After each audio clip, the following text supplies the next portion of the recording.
All right. Well, the New York Yankees have won 3 consecutive series to start their season. They swept the Giants.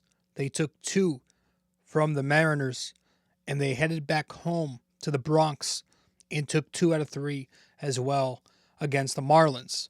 So things are looking good. Obviously they drop last night's game, which was just one big cold weather, sloppy, wet slop fest. One that you just flush. They were 7-1 heading into that game. The starting pitching remains strong for the most part. You know, the bats are starting to click, and this Yankees team is very good. And I expect them to continue, as I spit all over the mic, to be very good. The American League East, the East continues to struggle as the Yankees continue to be very good. Boston is off to a nightmarish start. It's just making me smile every day looking at their box score. Same thing with Toronto. They got swept by the White Sox. That was lovely. Love to see that team lose. Love to see that country lose. And Baltimore's going through some ups and downs. The Rays are always going to be there, but the Yankees have a real chance here to gain some early ground, which is just as important as gaining ground in September because these games all count. So to be where they are now is a start to the season that you couldn't have asked for better. And so that's what we're going to do. We're going to dive into this series that they played against the Marlins. Welcome to the show. I appreciate you all tuning in here to episode 1032 of the podcast. Thanks for taking the time to listen to BD4, or maybe you're watching this podcast somewhere on YouTube or on Spotify. So let's start out by talking about this series, by discussing the game on Friday, was it? Can I just say, before we get into the actual Friday opening day in the Bronx game, those player introductions, it was opening day, and I was excited for it because I wanted to see all, I like watching the introductions and players run out on the field and you hear the PA announcer and you hear the crowd. You couldn't hear nothing because I don't know if there was something wrong with the team and they had to go to their backup plan. But what they were doing, when I say team, the production team, what they were doing, they were just during the player introductions running out on the field, they were blasting house music on Yes Network. So you couldn't hear the PA announcer. You couldn't hear the crowd. And it was just house music, at 75%. And you could not really hear anything else. And the players were running on the field. So that sucked. But that's just a stupid little nitpick before we dive into actual baseball here. But in that Friday game, the Yankees end up winning 8-2 over the Marlins. You had the righty Will Warren going up against the righty Yuri Perez. Yankee bats in this game go for 8 runs on 6 hits, 2 home runs. They walk 11 times, 5 stolen bases, 1 for 13 in scoring position, 10 strikeouts, and a double play that they grounded into. So productive offense against Perez, going for 4 runs in 4 innings. Just another starter that apparently the Yankees can't hit. But look at that. They hit another good pitcher. That narrative's over. The Miami Pen, they get 4 more runs on them in 4 innings. But bottom 1, Yanks are down 1-0 at the time. Judge with a 2-run shot, pull shot to left field, 2-1 Yankees. Bottom 2, this is where Yuri Perez loses the zone a little bit. The Yankees also show some good eye. Grisham with an RBI walk. Judge with an RBI hit by pitch. It's 4-1 Yankees. You go to the bottom of the 6th. Later on this game, the bullpen's in. You got Phillips on the mound. Yanks got a 4-2 lead. He throws a wild pitch that scores Austin Wells to make it 5-2. And then you fast forward to the 7th inning against Peterson. Rice with a leadoff home run right after he hits a foul ball home run. This one stays fair. 6-2 Yankees. And then they tack on 2 more runs, bottom 8, when Rice, this time against Bakar, I don't know how to say his name, with another big hit, 2-run double on the top of the wall to make it 8-2 Yankees. So, big performance offensively. You go up and down the box score. Grisham was 0 for 2, but he had 3 walks and an RBI. Judge was 2 for 3, home run, walk, hit by pitch, 3 RBIs and a stolen base. Nice to see him pick up a base hit and a 2-strike count. You know, Bellinger 1 for 4 with a double and an RBI. Also made an outstanding catch late in this game where the ball comes out of his glove. It's about to drop and he just swipes at it right before it hits the ground. That was like in the 9th inning, I believe. Rice goes 2 for 3, home run, double, 3 RBIs. Started this game by going 0 for 3 with 3 Ks. It just goes nuts after that. Jazz Chisholm 1 for 3, double, walk, 2 stolen bases. Wells 0 for 2, couple of walks. Caballero 0 for 3, a walk, 2 stolen bases. And Ryan McMahon 0 for 2 with 2 walks. The bullpen in this game goes 3 1/3. No runs, no walks, no hits. Tim Hill got the 6th, a third of an inning, no runs. Jake Bird the 7th, 1 inning, 2 strikeouts, no runs. Brent Headrick the 8th, 1 inning, 2 strikeouts, no runs. And then Ryan Yarbrough the 9th, 1 inning. Nice, great pickoff in the 9th inning for him. So that was your bullpen. Good performance from them in the first game. On the mound to start the game, though, was Will Warren. And I'm going to tip the cap that I'm not really wearing to him. Tip my cap to Warren, who on a Friday went 5 2/3, 2 runs, 6 strikeouts, no walks, 4 hits, 2 home runs, 77 pitches in the win. I thought he was the best starting pitcher of this series. You know, the big thing with Will Warren, to put it very simply, left-handed hitters remain a question mark for him. You know, last year, left-handers batted .266 against him with a .786 OPS. But in this game, they were 3 for 14 on him. However, 2 of those 3 hits did leave the park. Top of the first inning, Edwards with a solo home run. 94, 4-seamer, middle of the plate. It's 1-0. And then top of the 5th inning, Cassie, I don't know how to say his fucking name. I forget who it is.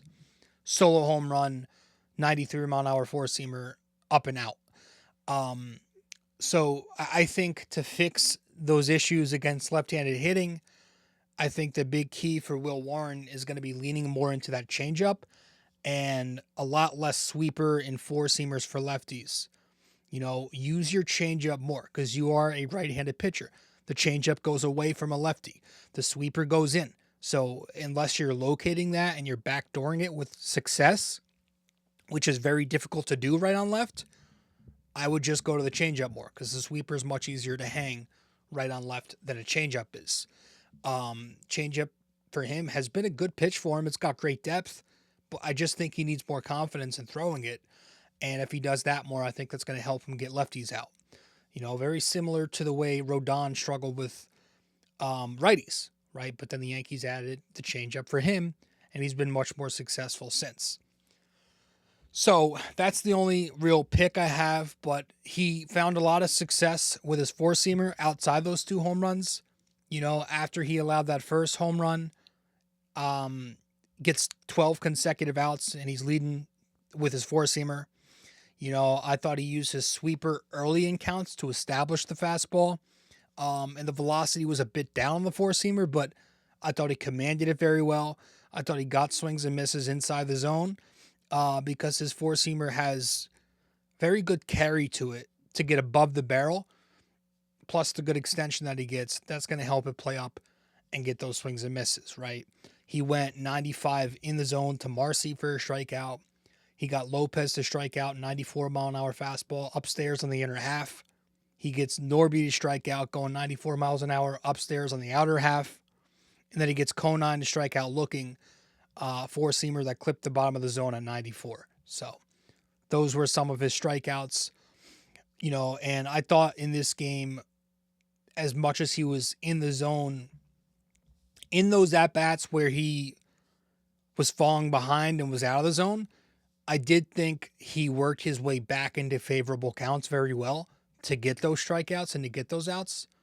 Usually that is something that Will Warren struggles with, but he trusted his fastball this time to get outs, and it worked. That's his best pitch. It's been his best pitch since coming up, and it worked. So, he was getting mostly moderate to soft contact, and he made a couple of nice pitches too with his two-seam fastball for strikeouts. He had a couple of backdoor sinkers that he landed really nicely to Ramirez and Lopez to pick up two backwards Ks. So that was cool. So good job by Will Warren in Friday's game. And then you get to Saturday, which, can I just say this, because I believe on Saturday in the pregame was Ottavino's first time this year, at least. I think it was. And can I just say that Adam Ottavino's insight is so good. I think this is something that Yes Network should keep bringing this guy back. I don't know how many games he's going to do in the pre and post game coverage, but he's great. Every time he talks about pitching, it's incredible stuff. He knows so much about pitching, and he gives you the ins and outs, the X's and O's of it, which I don't think is as good as the Yes Crew is. I don't think they do that enough. They don't, and part of that is you have to fit everything into a certain time frame, so you can't really. But Adam Ottavino actually talks baseball. He'll talk pitch tunneling. He'll talk arm slots, sequencing. He'll talk, a break on certain pitches, righty versus lefty. What pitch do you go to against lefties? Right. He just knows because he's been a pitcher and he was a great pitcher. So I always enjoy listening to him talk about pitching because he knows a lot, and it's a lot of the stuff that we like to get into now here on this show. So that I just wanted to bring that up before we talk about the game itself. But yeah, the Yankees did win on Saturday 9-7. You had the lefty Ryan Weathers going up against the righty Meyer. The Yankee bats go for 9 runs on 6 hits, 1 home run, 10 walks, 11 strikeouts. They go 3 for 13 in scoring position. Against Meyer, they get 2 runs and 4 2/3. He's a pretty good pitcher. And against the Miami Pen, 7 runs and 3 1/3. So they get to them, bottom of the 5th. The Yanks are down 4-0. Bellinger cuts it in half with a 2-run bomb. Bottom 6 against the Miami Pen to put them ahead. Grisham, Judge, and Bellinger all with back-to-back-to-back RBI singles. 5-1 Yankee or 5-4 Yankees. They extend the lead in the 7th. Augustine Ramirez, Yanks got him for Jazz, or they got Jazz for him. Continues to be one of the worst catchers of all time. Pass ball lets Stanton score. It's 6-4 Yankees. Bottom 8, the game's all tied up again. Stanton 2-run single. Ramirez another pass ball. Rice scores this time, and it's 9-6. So that was it for your offensive production. Grisham was 1 for 3 in this game. Couple walks and a ribby. Judge 2 for 4 with a walk and a ribby. Bellinger 1 for 3 with a home run, sac fly, walk, 3 RBIs. Also made an E9. That was the McMahon play. Stanton 1 for 3, 2 walks, 2 RBIs, and a stolen base. And Wells goes 1 for 2. On the mound was Ryan Weathers, who finishes his line 3 2/3 innings, 3 runs, 6 hits, 3 walks, 4 strikeouts, no home runs, 88 pitches, gets the no decision. He wasn't good, and he didn't help himself by losing the zone with his fastball. Early on, he was living outside, kind of on the outside part of the plate, just missing, but then he just started missing consistently. So I'm not going to say Ryan Weathers had a good outing. He was very underwhelming, but I wouldn't say he was terrible. He wasn't getting hammered. The 6 hits and 3 2/3 doesn't look good at all. But if you watch the game, it was a ton of blue pits, a ton of ground balls, ton of swinging bunts. It wasn't like he was mislocating those pitches and just getting crushed. It was fluky type offense. So all in all, for the last starting pitcher in your rotation at the moment, he's done fine, and he's done what's been needed. I just wish he gave you a little more distance, but that's been his issue this year, is that he's falling behind and struggling to throw consistent strikes. He's kind of got like the Nathan Eovaldi disease, where it's like his stuff is there. He's got good stuff, but he struggles to finish batters off, and he's in these long counts all the time. You know, and part of that has been, we've talked about it before, the four-seam fastball, as much velo as it has not been a good pitch for him. Is not getting swing and miss like you think it should. So that was Ryan Weathers.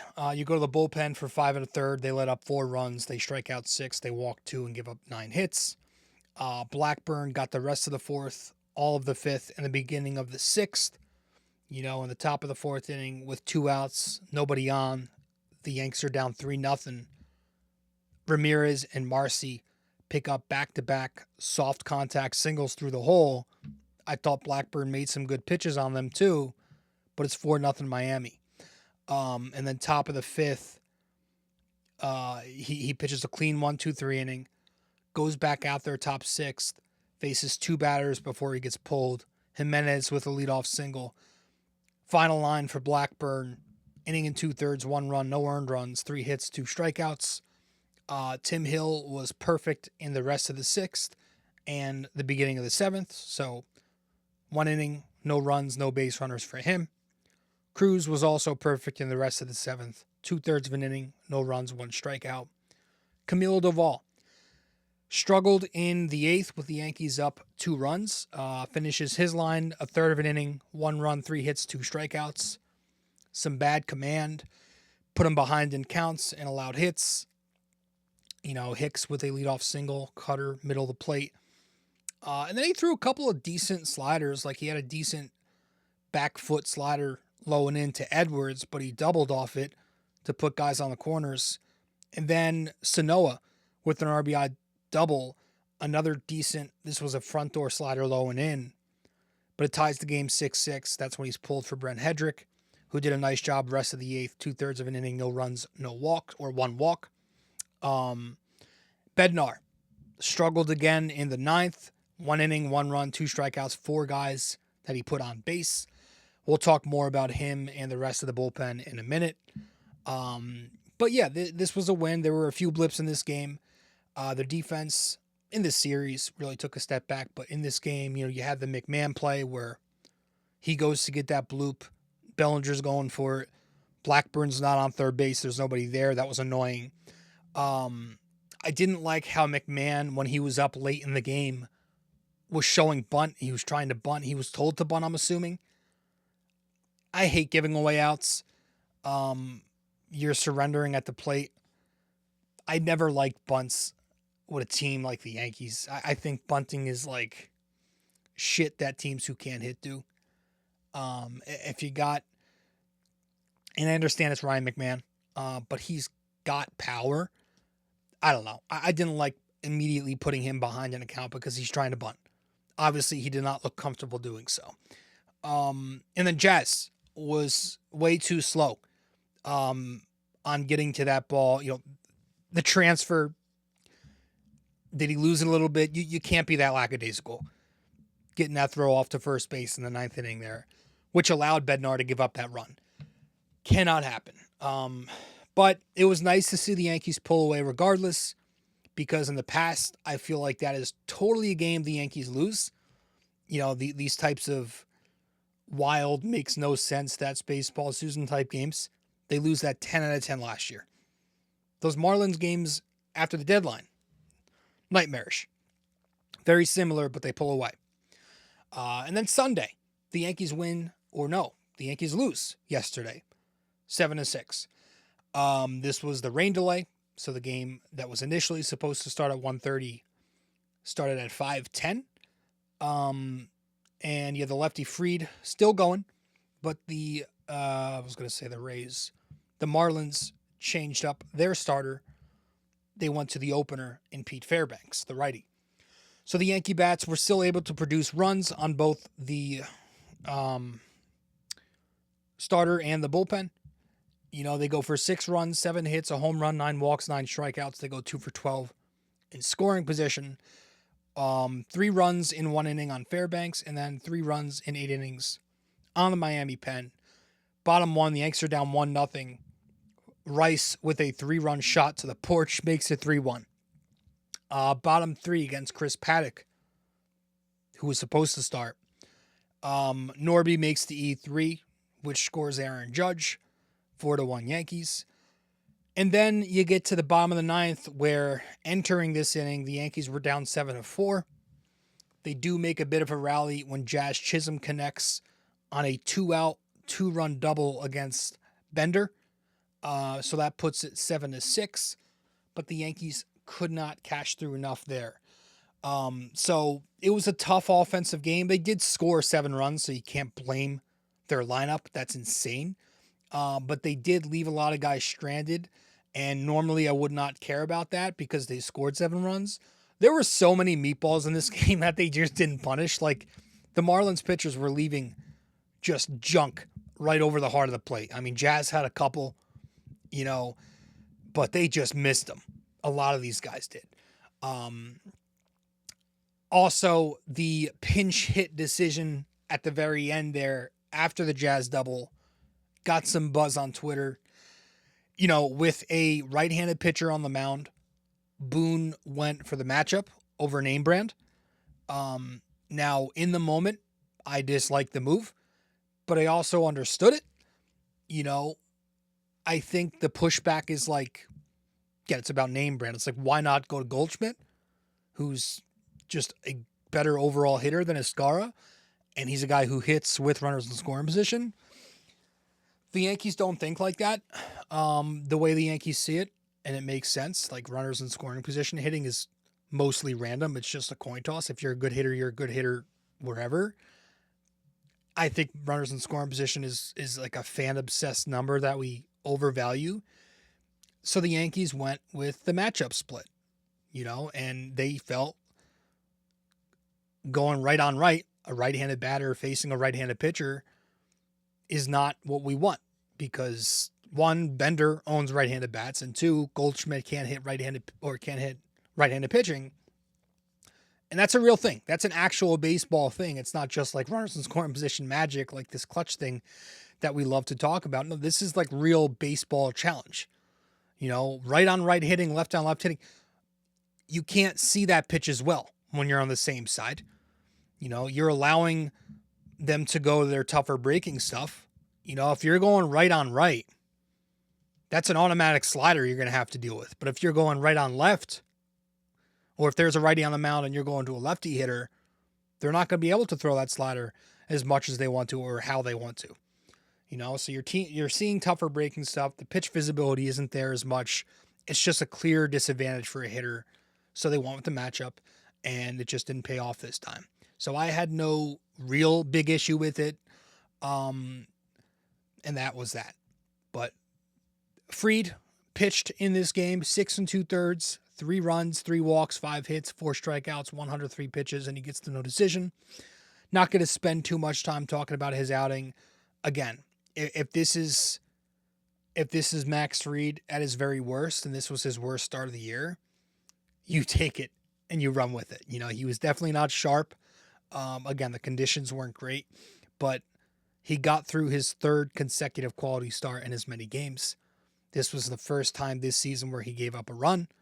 So if this is his worst, this is what you take and run with. This is amazing to get out of your ace pitcher on his worst day. 6 2/3, 3 runs, 4 Ks. So I do like the fact that he's 3 starts in and now he has an actual ERA. Like, I always just felt seeing the 0.00 didn't really do anything for me because it just didn't feel real. When there's an actual number there, it just feels like it's cool. It's just cooler to look at. I don't know if that makes any sense, but Fried was fine. And the pen struggled. 2 1/3, 4 runs, 5 Ks, 2 walks, 2 hits, a hit batter. Fernando Cruz was fine, but he did let the inherited runner. He left that guy on for Bird in the 8th. Bird was really bad in the 8th. Gave up 3 runs without recording an out. And then Yarbrough again, was pretty good outside of letting up that inherited runner when he immediately came in. But we'll talk about the pen in a second. I want to tip my cap to Aaron Judge because I thought he was the best Yankee bat in this series, although that's pretty controversial because Stanton continues to tear the cover off the ball, and Ben Rice just continues to be the best hitter on the planet at the moment. Everything Ben Rice is doing is amazing, but we did tip our cap to Ben Rice before, and I did think Aaron Judge, although it's not as loud, was amazing this series. So I'm giving him his first salute of the season. We're tipping our cap to him. I thought the overreactions were wild when he struggled to start the season. It's insane that people still don't know how to watch a 162, and especially when there's a guy up at the plate who has consistently shown you that he's going to compete for a Triple Crown every year. But Judge was great. The timing is back. You could see it. He's drilling the baseball. He ripped a few balls in this series, hitting the ball in the air a little more, pulling it for power, going the other way with his base hits, on base a ton. This series he went 6 for 12. That's 500. He had a double, a home run, 2 walks, was hit by a pitch, produced 4 RBIs, and he stole a base. So all of a sudden, a guy who was struggling to start the year, you look at his numbers, and he's batting .250 with an .853 OPS. It's crazy that that's considered very poor for him, but that's where we are in this guy's career. That's how historic this prime has been, and so you expect him to keep ticking up because Judge is where this offense starts, and it's good to see him find some life. And with Oakland coming up, or whatever the hell they call themselves now, you hope that he can continue to mash that pitching over there. And with Judge finding it, the rest of the lineup is also hitting. So that's why you're seeing them score more, right? After that slow start in their first 4 games where they were a bit up and down. Well, you look at the Yankees in the last 5 games, they're first in walk rate, 18%. That's like 10% higher than league average. They are 4th in runs scored, scoring 5 runs or more in 5 consecutive games. And in that span, they're also 7th in WRC+. So they continue to get better and better, at least in the top half. The top half of the order is hitting. Judge is coming alive, as we just talked about. But Grisham is I know the numbers don't look amazing, but he's getting on base a ton. And his process has been excellent, right? The things you want to see are there. Like, he's hitting the ball very hard. He's not chasing outside the zone. He's drawing walks. He's barreling up the baseball. You keep doing that, you're going to find that success. You're going to find the consistency. The numbers are going to be there. So he's been good. Bellinger has been quietly raking all year along with the defense, but he's got an .892 OPS, which nobody's really talking about right now. And part of that is because you got 2 mammoths in Rice and Stanton who are just on another planet at the moment. Ben Rice, 11 RBIs in 8 games, 1380 OPS. Giancarlo Stanton with, I have how my notes here, 874 OPS, but I feel like it's higher than that. I don't know if that's a typo or not. Let me double check, because I'm pretty sure Stanton has an OPS that's in the 9s. I know he had an over in there. Yeah, 974. I was going to say Stanton with a 974 OPS. So overall, your 1 to 5 has been good, and I expect them to continue to be good. And we'll talk more on the 6 through 9 in a second. But what I loved most this series was how the Yankees got their runs.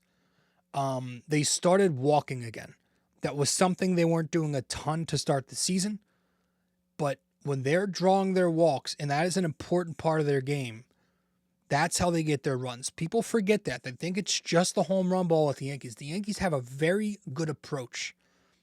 They get their runs, like a Yankees staple is when they're drawing walks, getting on base for those home runs. And they drew 30 walks alone in this series. I saw a bunch of stats. I think that was a record for baseball.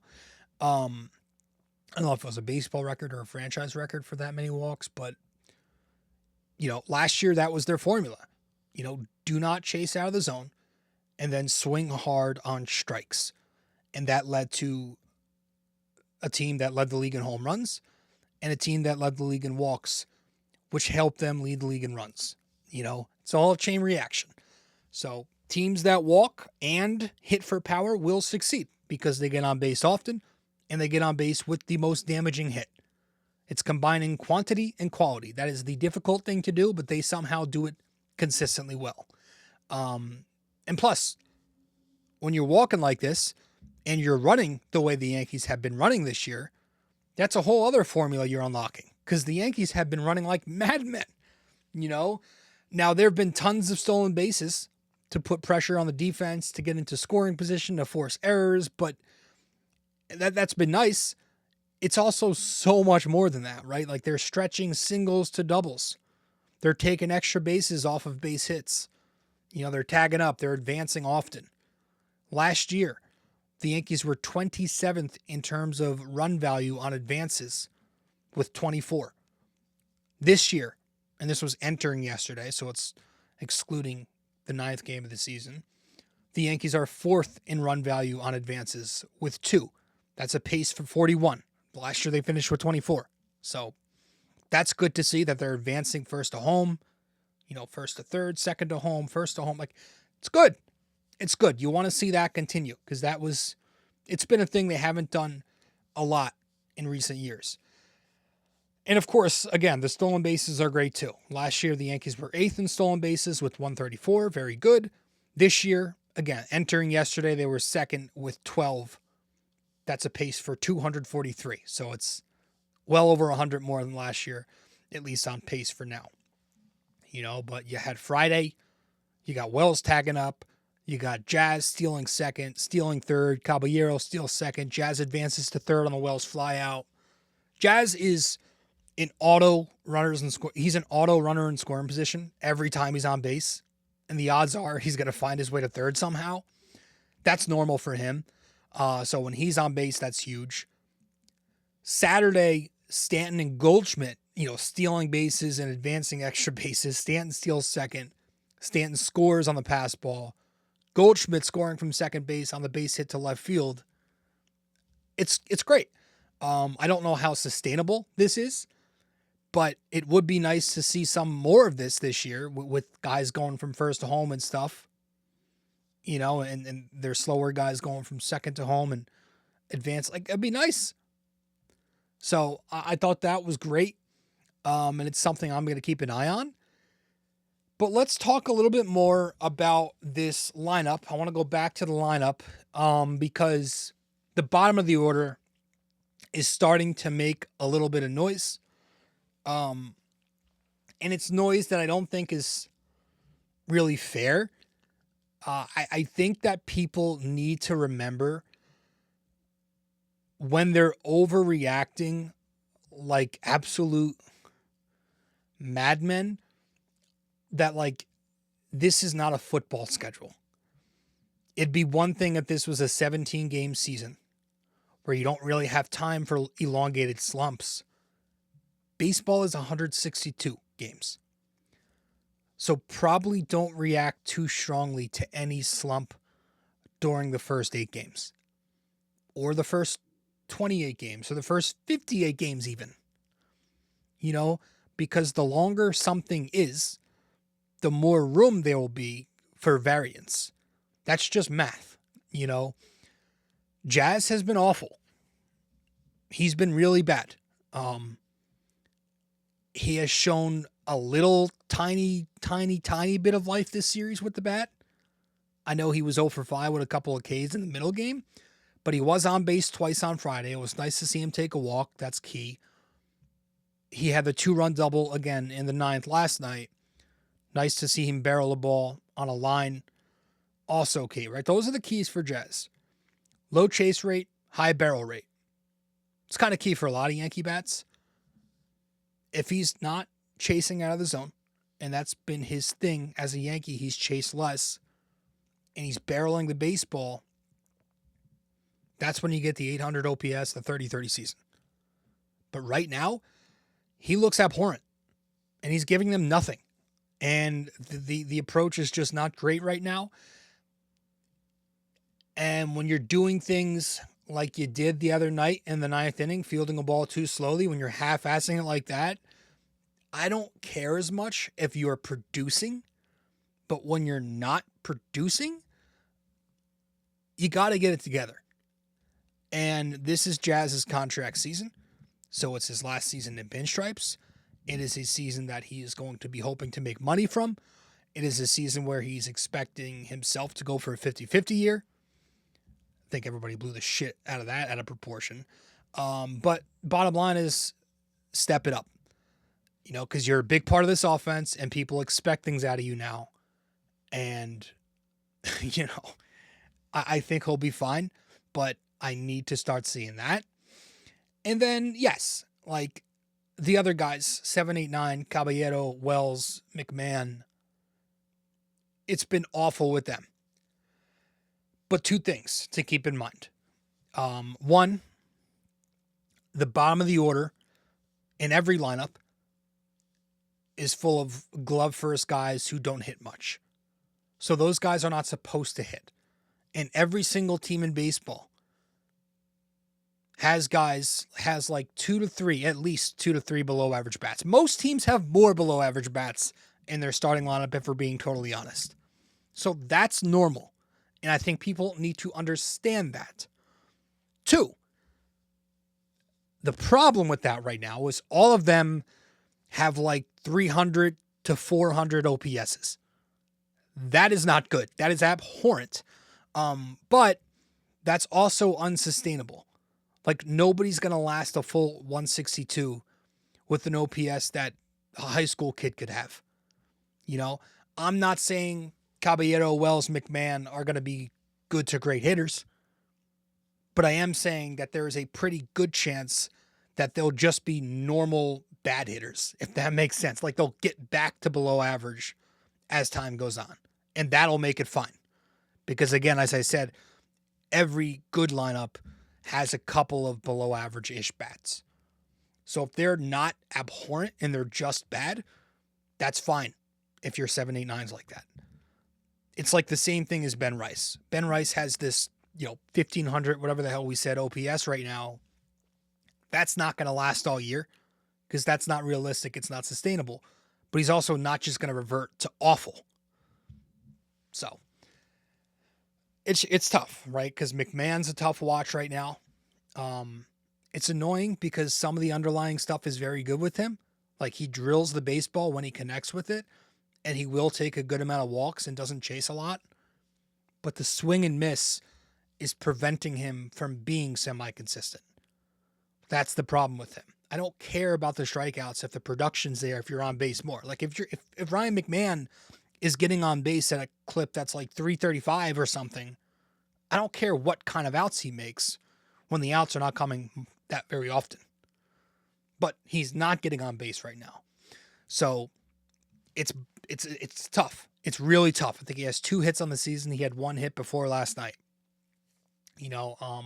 His bat speed is down about 1.8 miles an hour. Is that a bit concerning?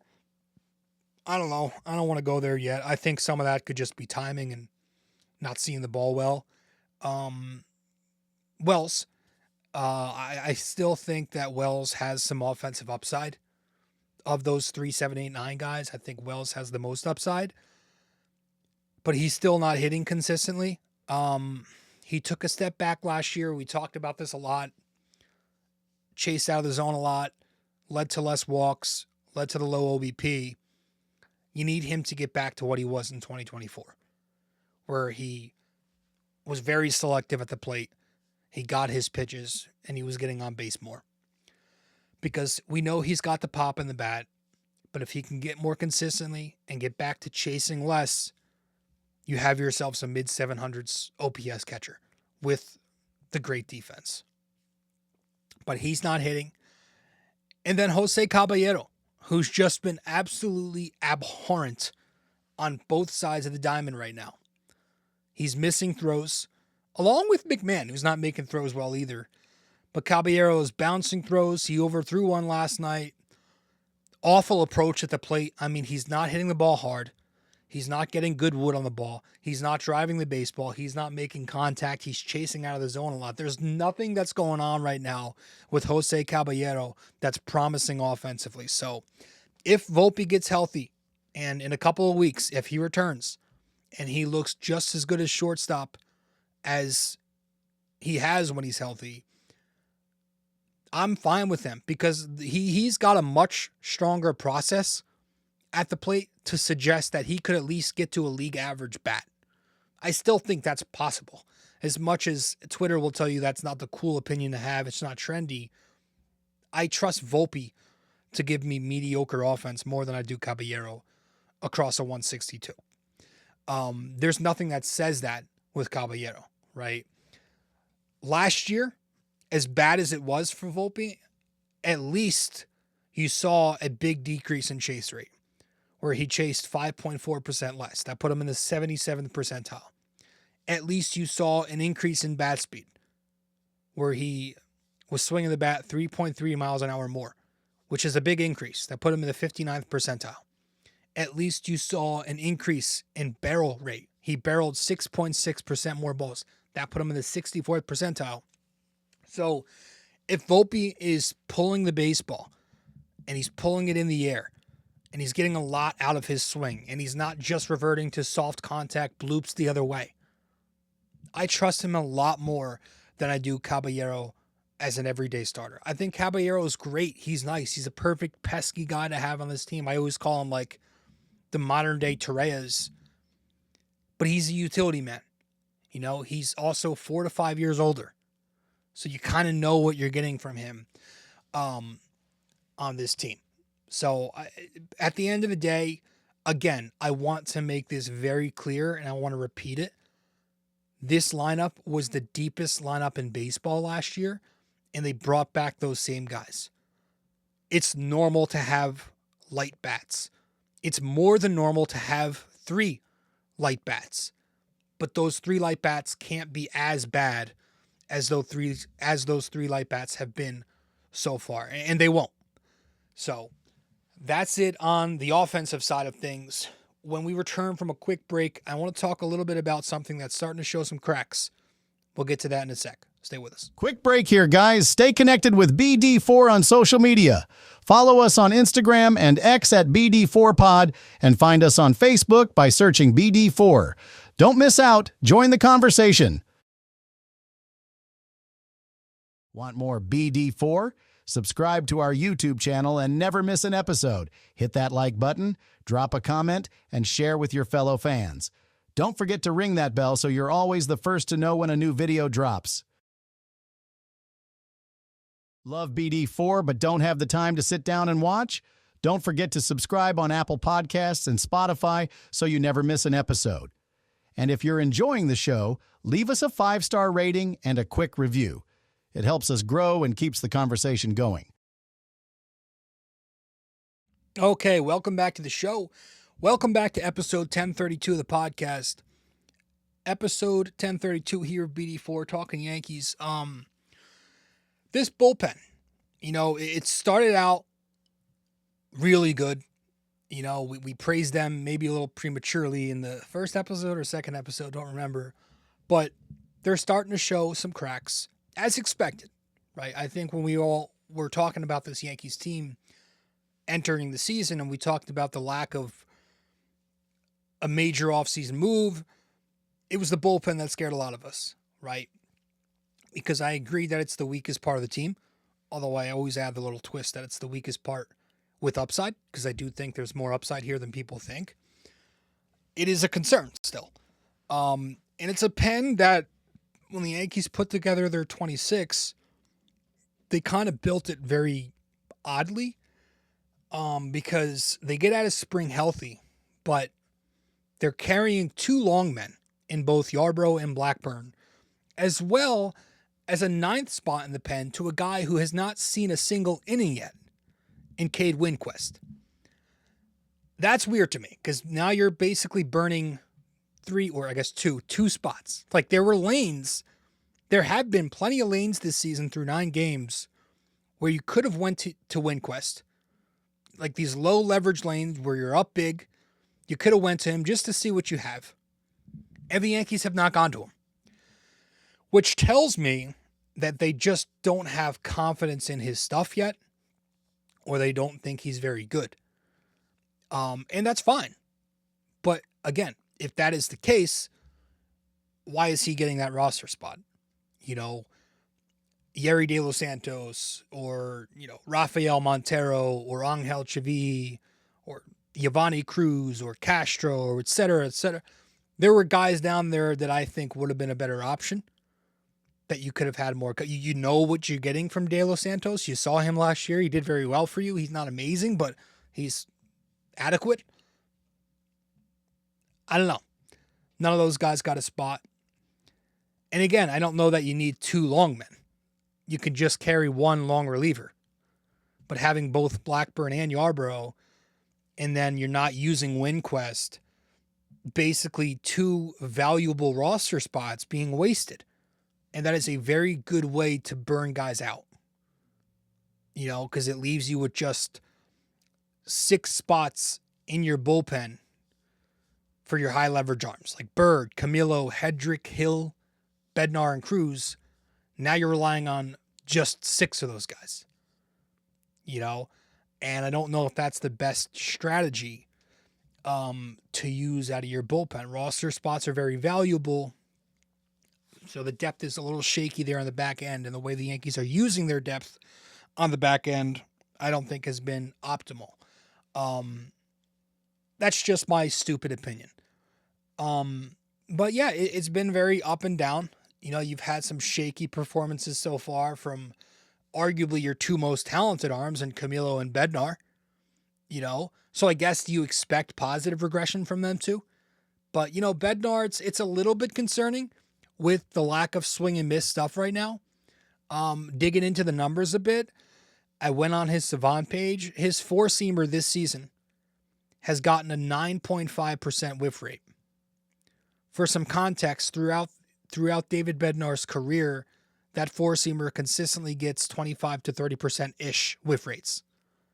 So even with the decrease in whiff rate the last few years on the 4-seamer, last year he was still 22%. That's more than double what he's getting this year, 9.5%. That's a career low by a wide margin. So it's a little concerning that the fastball is not missing bats right now. I'm going to hold out and say maybe some of that is command, just because he pitched in the WBC. Maybe he's just got some fatigue from that. That's what I'm saying right now. I'm hoping it's not something else, but it's just something I'm keeping an eye on. And then Camilo Doval, this has been him since being a Yankee. He's kind of a bit of a wild card. Like, he's struggling to hit his spots. And if he puts one in the zone, he's in trouble. And it doesn't help that the velocity as a Yankee for Camilo has been down. That's a big part of that. If you're throwing your 102 and you're missing in the zone, you could probably get away with it. But if you're throwing 96-ish and you're missing in the zone, these are big league hitters now who, there's power up and down orders. You're going to get beat. So I'm a little worried there.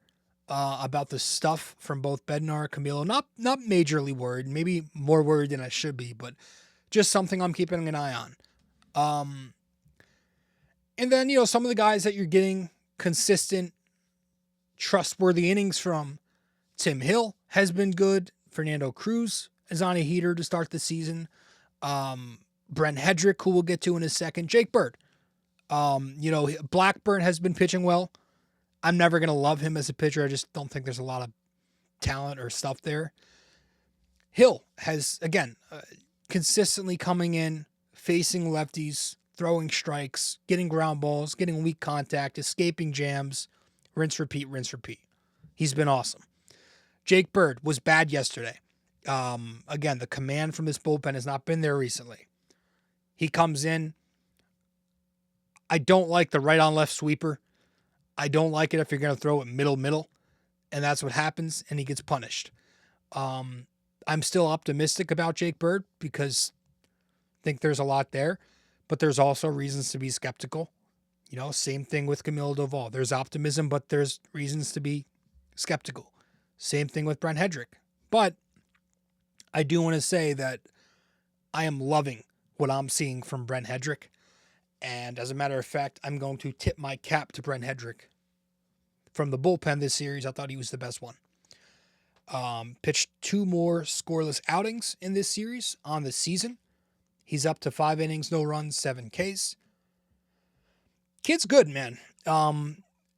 This was a waiver, a waiver wire player who the Twins cut and the Yankees picked him up. Just a talented arm if he is healthy. That's the big part with him. He got hurt down the stretch for the Yankees, but if he's right, if he's healthy, he's going to have a big impact. This is somebody with a slow wipeout left-on-left slider that will get a ton of swing and miss. He's not afraid to back foot it to righties either. He's got a good splitter for righties that's got good depth, drop, fade. It's got a little spin on it. Play that off the four-seam fastball. It's going to help the four-seamer play up. Throws at a high arm slot. Good ride on it. Good extension. Downhill delivery. You play that off the split, which has little spin, or you play that off the slow slider. That's going to help. And so as a Yankee, Brent Headrick, through a season and change, or I guess not even, right? Through the end of last year and the beginning of this year, as a Yankee, Brent Headrick, 2.57 ERA, 33% K rate. So you dig under the hood. All the metrics are very optimistic. Stuff plus, chase rate, whiff rate. The FIP is good. The velocity numbers have ticked up in his career. It's all very promising. But what I like this year is that they're kind of doing it the Yankee way. And you see them do this with a lot of relievers they bring in, where they will diversify their pitch mix more. They will lean into off-speed, less fastball. Leaning into the slider more this season from Headrick, as opposed to just being strictly fastball. They added in a sinker for him that he can jam lefties with, right? Last year, Headrick comes over here, and they kind of let him do his thing. He was 64% four-seam, 25% slide, 11% split. This season so far, granted it's just been 5 innings, 40% slider, 39% four-seamer, 17% sinker, 4% split. Completely different pitch mix. So I like that arm. I think he's a live arm. He's something that could be helpful for them this year. The Yankees seem to think Blackburn is their next Weaver. I think it's more someone like Brent Headrick. So he's been giving good innings. In a pen that's going to be, I think, a big question mark, at least until the deadline. But with all that said, we are going to wrap this one up here at about 53 and a half minutes. So up next for your New York Yankees, they have the day off today as I'm recording this, but then they've got 3 more home games against Oakland or the Athletics, Tuesday, Wednesday, and Thursday. I believe it's going to be Schlittler, Warren, and Weathers. And I think I'm going to Thursday's game. So that'll be the first game this year I'll be attending. So with that said, we can wrap this episode up here with our trivia question of the day. And our trivia for this episode is, Gary Sheffield played in 3 different postseasons for the Yankees. How many did he play in with the Marlins? Gary Sheffield played in 3 different postseasons for the Yankees. How many did he play in with the Marlins? Okay, so let me know the answer wherever you can reach me. And if you get the answer correct, I will give you a shout out in front of all 2 of our followers. But I do appreciate you listening. And with that said, go Yankees, and I'll see you all on the next show. Knicks fans, I know I've been MIA.